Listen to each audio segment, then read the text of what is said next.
우리 옆에 분들랑 한번 인사하도록 하겠습니다. 우리는 행복한 사람들입니다. 한 번 더 인사할까요? 늘 성령 충만하십시오.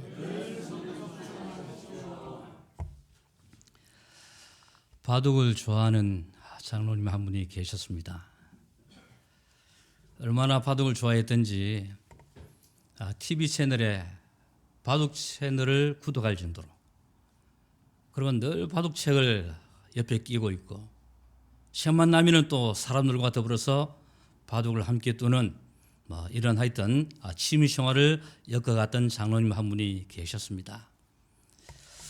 하루는 이제 주일이 되었는데 너무 바둑에 심취했던 나머지 이 예배 시간이 다 된지도 모르고 막 그렇게 거기에 빠져 있었습니다. 그러다가 어떤 시간을 보니까 이 예배 시간이 다 됐거든요. 후닥닥 달려갔습니다. 마침 교회 예배 시간에는 늦지 않았습니다. 근데 그날따라 또 대표기도네. 그런데 이제 지금까지 믿어왔던 연륜이나 시간들이 있었기에 막 구구절절히 참 기도를 잘했습니다. 목사님을 위해서, 교인들을 위해서, 온 교회를 위해서 열심히 기도를 잘했습니다. 그 기도의 마지막 부분에 예수 그리스도의 이름으로 기도합니다. 아다리.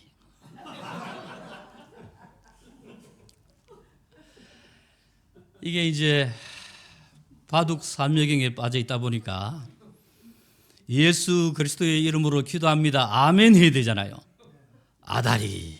그게 이제 자기도 모르게 이제 터지는 거 있죠. 아다리가 바둑 용어예요. 예, 아다리 이렇게 이제 사면을 둘러서서 이제 빼내자고 할 때 아다리 하지 않습니까? 오늘 사실은 이 내용은 원고에 없습니다. 이 비밀을 제공하신 분이 오늘 담임 목사님이시거든요. 이부 예배 시간에 얼마나 바둑판, 장기판 실감나게 이야기를 하시기에 어떤 제가 이 생각이 들더라고요. 그래서 저도 한마디 해봤습니다. 지금부터는 원고에 있는 내용들입니다. 혹시 국제시장이라는 영화를 보셨습니까? 아주 감명 있게 많이 보셨을 줄 압니다.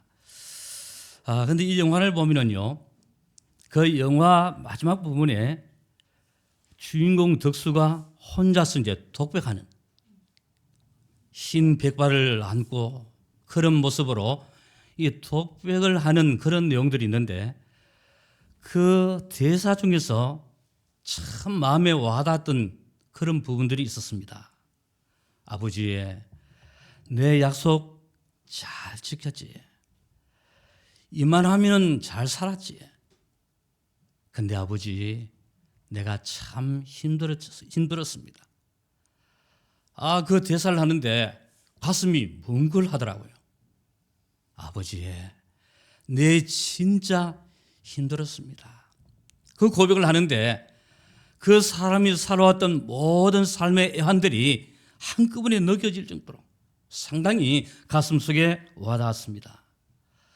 이 주인공 덕수는 6.25 전쟁을 통해서 식구들과 더불어서 월남을 했습니다. 그런데 이제 아버지가 함께 동참을 못하고 마지막 유언격인 그런 말을 아들에게 이야기를 했습니다. 너는 장남이니까 앞으로 엄마, 모든 동생들 네가 전적으로 책임을 져야 된다. 너는 장남이다. 이 말을 받은 이 덕수가요, 참 힘들게 모질게 삽니다. 독일의 파독 방부로 파견되기도 하고, 또 월남전에 참여하기도 하고, 무수한 고통과 어려움들을 겪는 그런 과정들이 이 영화 속에 고스란히 드러나 있습니다. 그 모든 일념은 오직 가족들입니다. 내 동생들, 내 어머니, 어쨌든 이들을 살리기 위해서요, 온갖 힘을 기울이는 그런 과정들이 이 영화 속에 잘 나타나고 있다는 것입니다. 자, 여러분, 그때 당시 월남에 있던 사람들, 그들의 환경이 좋았을까요? 홀홀단신 아무것도 가지고 올 수가 없었습니다. 그냥 맨몸 자기 하나 이것만 달랑 가지고 이제 살기 위해서 이 대한민국으로 내려왔더랬습니다. 그러다 보니까 부산에 정착했던 그 피난민들이요, 판잣집에서 겨우 잠을 청해만 했고 나물죽을 끓여 먹으면서 생명을 연장을 해야 됐고, 하여튼 여러 가지 어려움들이 그들의 삶 속에 그대로 나타나 있었습니다.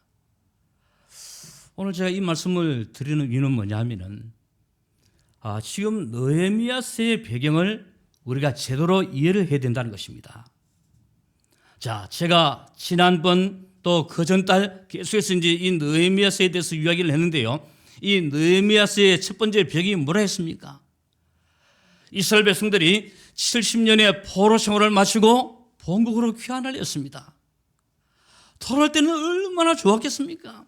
춤추고 노래하고, 자, 이제 우리가 본국 이스라엘 땅으로 돌아간다, 예루살렘으로 돌아간다, 참 기쁘고 즐거운 마음으로 그렇게 내려왔는데요, 막상 유대 땅에 도착해서 보니까, 더군다나 최고의 도시였던 이 예루살렘에 도착을 해서 보니까요, 완전히 황폐화되어 있었습니다.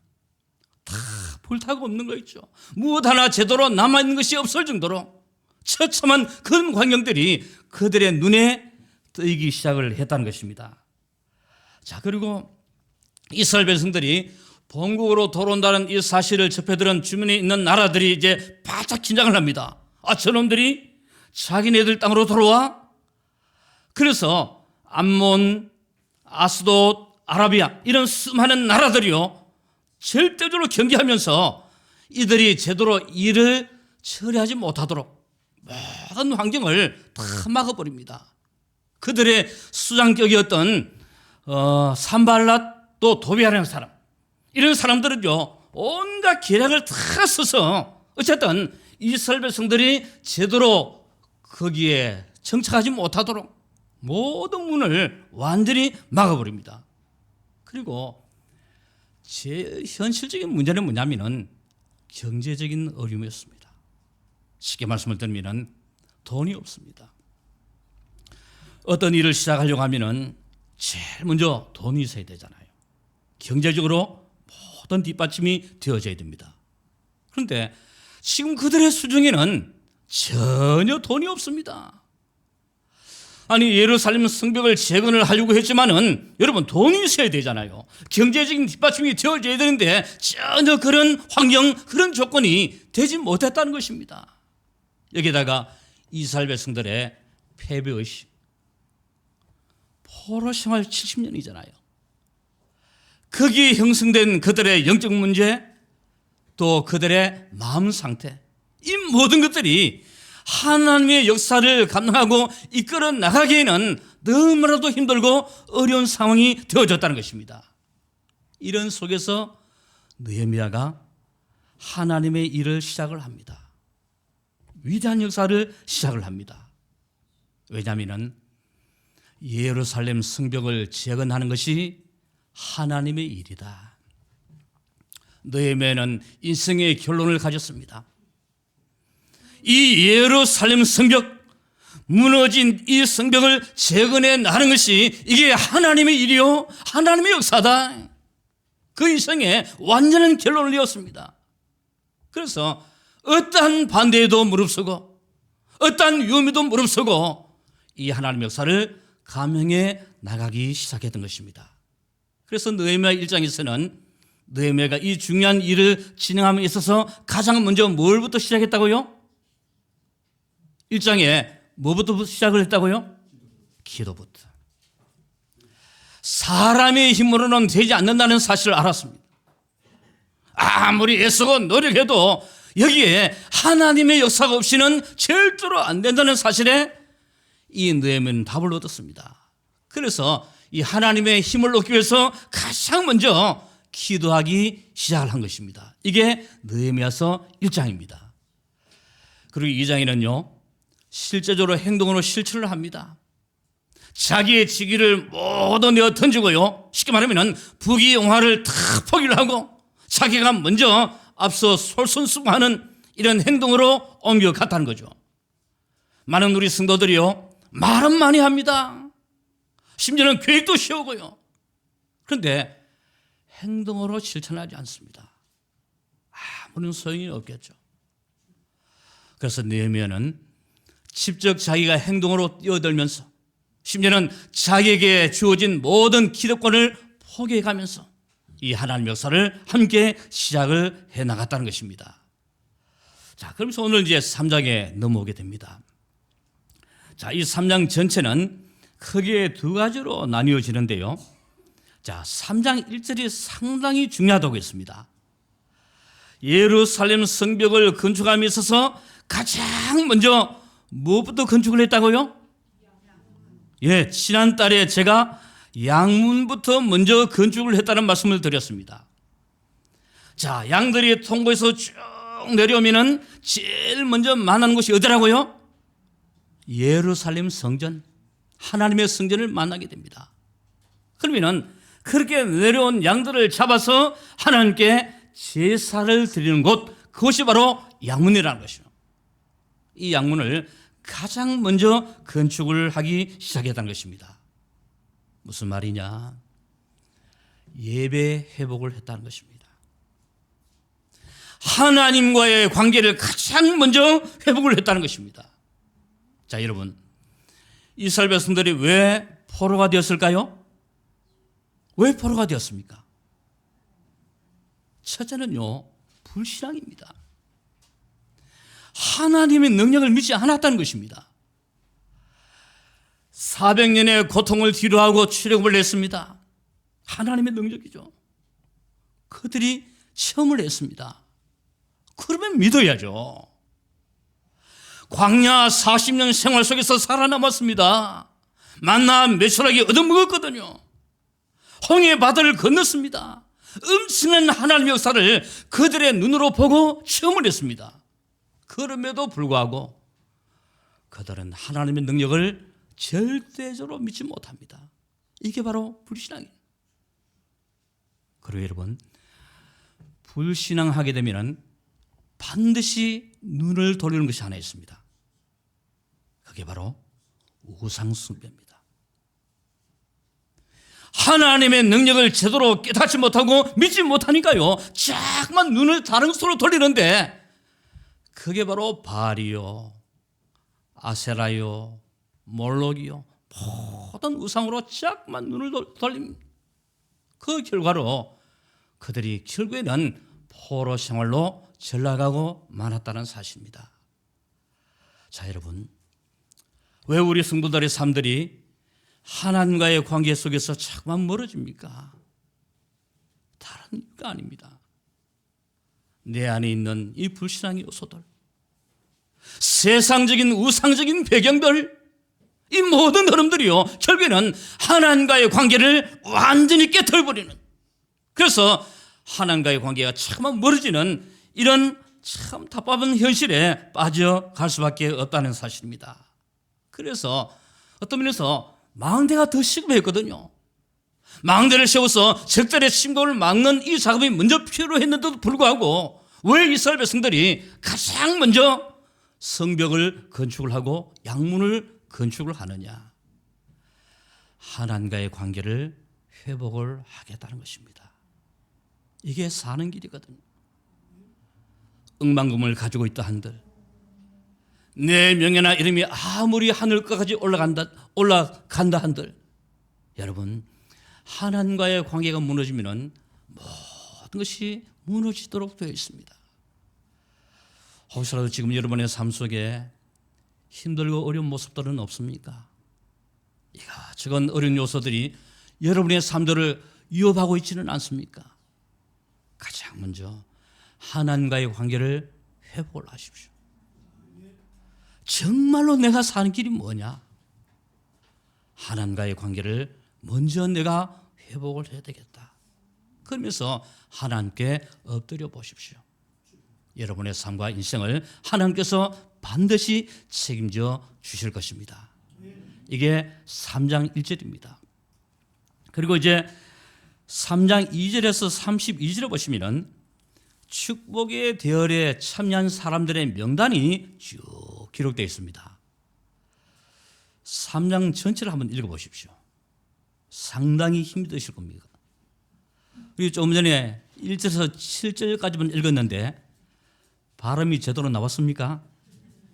어려운 이름들이 자꾸만 속출하죠. 그런데 32절까지 계속해서 이런 어려운 이름들이 등장을 하고 있습니다. 근데 여러분, 이게 중요한 겁니다. 왜냐하면 축복의 대열에 참석한 사람들의 이름들이 일일이 기록되어 있습니다. 누구는 무슨 성을 건축하고, 누구는 문짝을 달고, 누구는 망대를 달고, 망대를 씌우고, 누구는 문고리를 달고 쭉 하면서요, 일일이 내용들이 기록되어 있는데 그 흐름 속에는 반드시 사람들의 이름이 기록되어 있다는 사실입니다. 자, 지난번 건축위원회 헌신 예배 때에 이 이름들의 명단들이 모두 몇 명이냐 제가 언뜻 언급을 했는데요. 다 몇 명이었죠? 75명. 맞습니다. 아유, 우리 장로님 참 잘하십니다. 75명의 명단들이 기록되어 있고요. 또 여기에 동참했던 사람들의 직업들이 한 15종류의 내용들이 쭉 이렇게 나타나고 있습니다. 여기에 중요한 의미가 있습니다. 이 축복의 대열 속에 모든 백성들이 동참을 했다는 겁니다.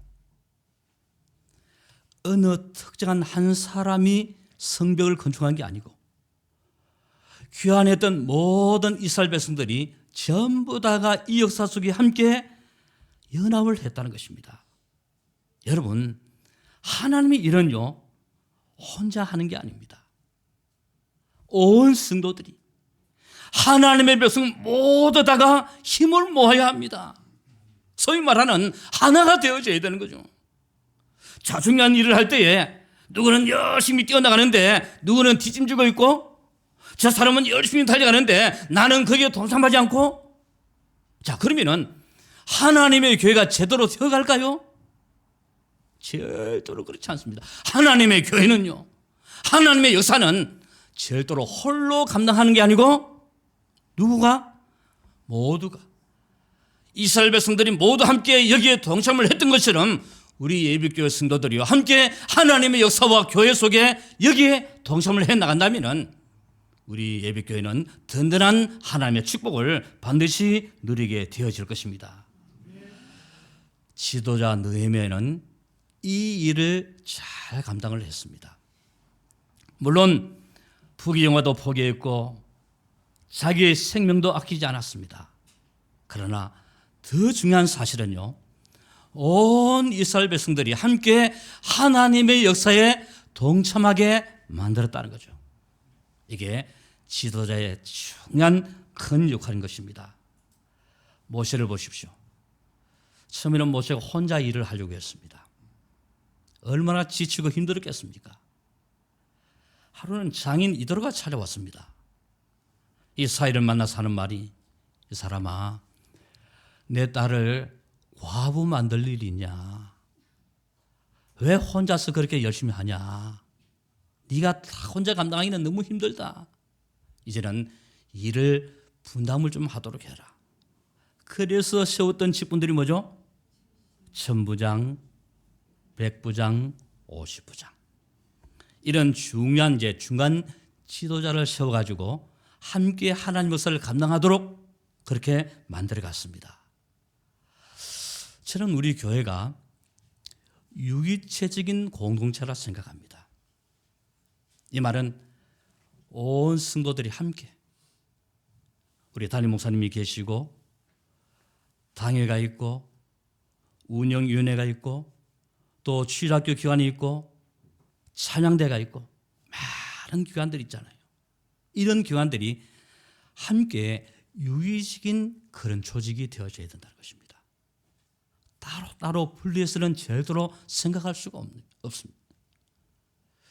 모범적인 교회가 되기 위해서는, 또 사명을 제대로 감당하는 교회가 되기 위해서는 온 기관이, 우리 담임 목사님을 위해서 온 성도들이 함께 얼마나 그 일에 동참하고 힘을 모으느냐, 이 교회는요 반드시 하나님 역사가 일어나도록 되겠다는 것입니다. 우리 모두 하나님의 역사와 교회를 위해서 쓰임을 받아야 합니다. 내가 하나님의 교회를 위해서 가장 잘할 수 있는 것이 뭘까? 한번 여러분 기도하시면서 고민을 한번 해보십시오. 이제 2025년 한 해도 서서히 이제 저물어 가고 있습니다. 불과 한 달 남짓 남았습니다. 2026년이 찾아오겠죠. 자, 지금까지 가만히 계셨던 분들, 이제는 조금 생각을 바꾸십시오. 내 남은 생에 과연 내가 예배교회를 위해서 가장 잘할 수 있는 것이 뭘까? 한번 고민해 보십시오. 여러분의 남은 생이 얼마입니까? 정확히는 모르죠. 10년이 남으신 분들이 계시고 20년, 30년 더 오랫동안 사실 분들이 계십니다. 중요한 것은요, 내 살아 생전에 숨을 쉬고 살아가는 그동안에 얼마나 내가 하나님의 교회를 위해서 제대로 쓰임받을 수 있을까? 이거보다 더 큰 축복은 없습니다. 오늘날의 많은 성도들이요, 자꾸만 피해가려고 합니다. 이래서 안 되고 저래서 안 되고 자기 핑계를 대면서 자꾸만 하나님의 일을 하려고 하는 이 일에서 멀어지는 분들이 계십니다. 그거는요, 축복을 놓치는 거거든요. 제일 답답한 것은 뭐냐면은 진짜로 일을 해야 될 사람들이 일을 하지 않아요. 정말로 하나님의 교회에 이 사람이 필요한데 정작 그 본인은 목사님 나는요 힘이 없고 못나고 부족하고 그래서 안 되고 이래서 안 되고. 여러분, 이게 하나님께 통할까요? 그렇지 않습니다. 그렇다면은 내가 과연 이 예배교회를 위해서 평생을 제대로 헌신하고 봉사할 수 있는 그런 길이 뭐가 있을까? 한번 여러분들이 기도하시면서 인도받아 보십시오. 어떤 분들은 성가대원으로, 어떤 분들은 주일학교 교사로, 어떤 분들은 청소로, 어떤 분들은 설거지로. 목사님 나는 이것저것 잘 못합니다. 그러면 청소하십시오. 하나님의 일에는요 절대로 귀천이 없습니다. 잠깐만 우리는 막 앞에 나서서 일하고 사람들에게 인정을 받으려고 하는데, 여러분 그것보다도요 내가 차라리 숨어서 일할 수 있는 길을 한번 열어보십시오. 휴지도 주우시고요, 깨끗하게 한번 청소도 한번 해보시고, 설거지도 한번 해보시고, 그 앞에 나서서 막 열심히 뛰는 이런 사람들 물론 중요하겠죠. 그렇지만은 숨어서 헌신하고 봉사하는 이런 사람들의 위치가 더 중요하다는 것입니다. 그래서 여러분 2026년 한 해 동안 또 나머지 살아가는 인생 여러분 모든 시간 속에서 내가 과연 이 예배교회를 해서 가장 잘할 수 있는 것이 뭘까? 꼭 기도해 보시고요, 여기에 여러분의 인생을 올인해 보시길 바랍니다. 제가 미국에 있을 때에 어떤 장로님 한 분이 저희 교회에 이제 오셨습니다. 좀 시간이 지났을 때에 한번 제가 고민을 해봤습니다. 장로님, 함께 일할 수 있는 시간이 되었으면 좋겠습니다. 이 제도권 안으로 좀 깊이 들어오시면 좋겠습니다. 권유를 드렸습니다. 그런데 그 장로님이요, 이런저런 핑계를 대면서 뭐 이래서 안 되고 저래서 안 되고, 심지어는 나이가 많아서 안 되고 뭐 그런 핑계를 좀 대시더라고요. 그래서 제가 단도직입적으로 장로님께 물었습니다.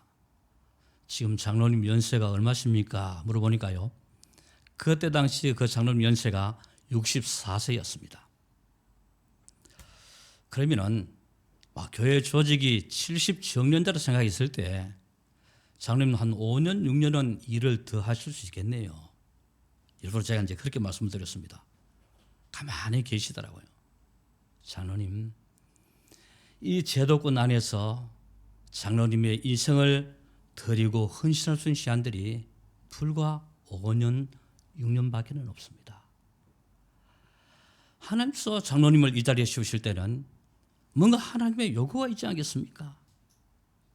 우리 장로님들의 가장 큰 하나님의 요구는 얼마나 내가 섬기는 교회를 위해서 헌신하고 쓰임받을 수 있느냐 하는 것이 아닙니까? 장로님, 한 5년, 6년 친절로 있는 힘을 다해서 한번 헌신하시고 쓰임받았으면 좋겠습니다. 권유를 들었습니다. 한 이틀 후에 전화가 왔습니다. 목사님, 제가 이틀 동안 기도를 했는데 목사님 말씀이 지당하신 것 같습니다. 한번 제가 일을 해보겠습니다. 그렇지만 조용하게 하나님의 교회를 위해서 헌신하겠습니다. 그래서 이제 그분과 더불어서 함께 또 교회를 걸어나가게 되어졌습니다. 여러분 피하지 마십시오. 내 하나쯤 하는 그런 생각도 가지지 마시고요. 느헤미야가 뭘 잘했다고요? 모든 이스라엘 백성들이 하나님의 역사에 동참하도록 만들어갔습니다. 그러면은 여러분 개인적으로는 어떻습니까? 여러분 개개인적으로 마음의 결단이 일어나야 됩니다. 내가 편하게 안일하게 그렇게 살다가 가는 것이 아니고 이제는 정말로 내 남은 인생 하나님의 교회와 하나님의 역사를 위해서 제대로 한번 쓰임받겠다. 이 마음의 결단이요, 여러분 개인을 살리고 하나님 교회를 살린다는 사실을 분명히 믿으시길 바랍니다. 여기에 인생을 올인하십시오. 축복의 대열에서 이탈된 사람들이 있었습니다. 그 대표적인 사람이 누구냐면은 가룟 유다 같은 사람. 은 30에 눈이 어두워졌습니다. 은 30에 돈 때문에. 참 이것처럼 비통한 일이 어디 있습니까, 여러분? 예수님의 12 제자다. 최고의 직분 아닙니까? 우리는 하고 싶어도 할 수가 없어요. 근데 가룟 유다는 12명의 최고의 축복된 자리에 거기에 들어가 있었거든요. 그런데 그 축복의 대리에서 가룟 유다는 완전히 멀어지고 말았습니다. 돈에 눈이 어두웠다는 것. 혹시라도 우리의 삶 속에 이런 일이 일어날 수가 있다는 것입니다. 자, 또 누가 있습니까? 디모데후서 4장 10절에 보시면은 데마는 이 세상을 사랑하여 나를 버리고 데살로니가로 갔고, 데마라는 사람이 나타나는데요, 이 데마는 원래는 바울팀이 있었습니다. 최고의 전도자의 반열에 함께 들어있었습니다. 그런데 데마는요 바울을 버렸어요. 그 말은 복음을 떠나갔다는 것입니다. 그 이유에 대해서 뭐라고 말씀을 했습니까? 데마는 이 세상을 사랑하여 데살로니가로 갔고, 세상을 사랑하여, 다시 말하면 세상이 주는 쾌락, 이걸 버리지를 못합니다. 저희 가면은 참 재밌게 했거든. 저희 가면은 자기를 알아주거든. 이런 이 세상의 현실을 버리지 못하니까요, 결국에는 바울팀에서 벗어나는 끔찍한 비극이 일어나게 되어졌다는 것입니다. 제가 처음 신학교에 들어갔을 때 막상 들어가서 보니까 현실이 녹록지를 않더라고요. 그리고 제일 그때 당시에 힘들었던 게, 다른 친구들은 막 교회를 다녀도 뭐 술 먹고 담배 피우고 잘 놀더라고요. 그때 우리 어릴 때는 디스코텍이 있었습니다. 왜 하늘 향해서 막 찌르대는 게 있지 않습니까? 막 그런 데 가서 놀기도 하고. 근데 제가 제 자신을 가만히 보니까 앞으로 평생 저지 못하게 했거든. 술도 마셔보고 싶고 담배도 피워보고 싶고 하늘 향해서 사태일도 한번 해보고 싶고, 야, 나는 평생 저지 못하겠네, 그런 생각이 드니까요, 억울한 생각이 일어나는 거죠. 그래서 제가 신학교 1년 도망갔습니다. 도저히 안 되겠더라고요. 하나님, 내 할 것 좀 하고 오겠습니다. 이래가지고 1년 도망갔습니다. 근데 도망가서 보니까요, 마음이 편치 않더라고요. 하나님께서 어떻게 나를 신학교에 집어넣었는데 내가 지금 이 짓을 하고 있냐. 그래서 죽도록 회개했습니다. 다시 돌아갔습니다. 데마, 세상을 사랑하여 축복된 자리에서 이탈되었다고 했습니다. 비극적인 일입니다. 자, 오늘 또 본문에 보십시오. 느헤미야 3장 5절에 보시면은 어떤 인물들이 있느냐 하면은, 그 다음은 드고아 사람들이 중수하였으나 그 귀족들은 그들의 주인들의 공사를 분담하지 아니하였으며. 자, 이 3장 전체 읽어보시면은 어디에 들어가고 어디에 힘을 합치고 어디에 또 일을 하고 쭉 계속해서 나오는데요. 딱 한 구절. 오늘 이 3장 5절 보시면은 드고아의 귀족들은 이 일에 동참하지 않았다고 했습니다. 그들은 귀족이라 했습니다. 아무리 어려운 현실이라도 귀족들은 돈이 좀 있었겠죠. 왜 하나님 역사에 동참하지 않았습니까? 돈이 들어가니까. 자기 돈이 들어가게 되니까 아까운 생각이 들었겠죠. 결국에는 이 축복의 대열에서 이탈되는 현상이 일어나고 말았습니다. 드고아의 귀족들을 했습니다. 교회를 건축하다 보면요, 또 교회가 중요한 일을 추진하다 보면은 꼭 빠져나가는 사람들이 있습니다. 꼭 빠져나가는 사람들. 특히 건축을 해보면 그래요. 목사님, 내가 한목 담당하겠습니다. 큰 소리 치는 사람들. 그런 분들이 비교적 빨리 도망갑니다. 건축하기 전에. 이제 막 프로젝트 나오고 막 이렇게 오잖아요. 그 전까지만 해도 목사님, 내가 친주로 한번 제대로 한번 일을 해보겠습니다. 어떤 면에서 내가 이 교회를 한번 지어보겠습니다. 그렇게 큰 소리 치고 혼장넘었던 사람들, 막상 일을 딱 시작해보면요, 안 보여요. 흔적도 없이 사라지고 없습니다. 참, 이런 비통한 일이 있습니까, 여러분? 말씀을 맺으면서 꼭 말씀을 드립니다. 교회 건축의 이 축복은요, 내 일생일대에 한 번 돌아올까 말까 합니다. 아예 안 올 수도 있습니다. 왜냐하면 이미 지어진 교회라든지 또 사정이 어려우면은 교회 건물이 올라가지 못할 수도 있거든요. 그런데 어쨌든 한 번이라는 교회는 누구나에게 올 수가 있습니다. 그러면은 그 축복의 흐름 속에 내가 과연 설 수 있느냐? 서시길 원하십니까? 별로 그렇게 확신이 없으신 것 같은데요. 이 축복된 대열에 정확히 서시길 원하십니까? 이런 축복이 있어지기를 주의 이름으로 축복합니다. 오늘 제목이 축복된 대열입니다. 저주의 대열이 아닙니다. 고통의 대열도 아니고요. 얼마나 하나님의 축복과 역사를 이어갈 수 있는 그 자리에 과연 내가 설 수 있느냐? 그 중에 한 사람이 여러분이 되시기를 주의 이름으로 축원합니다.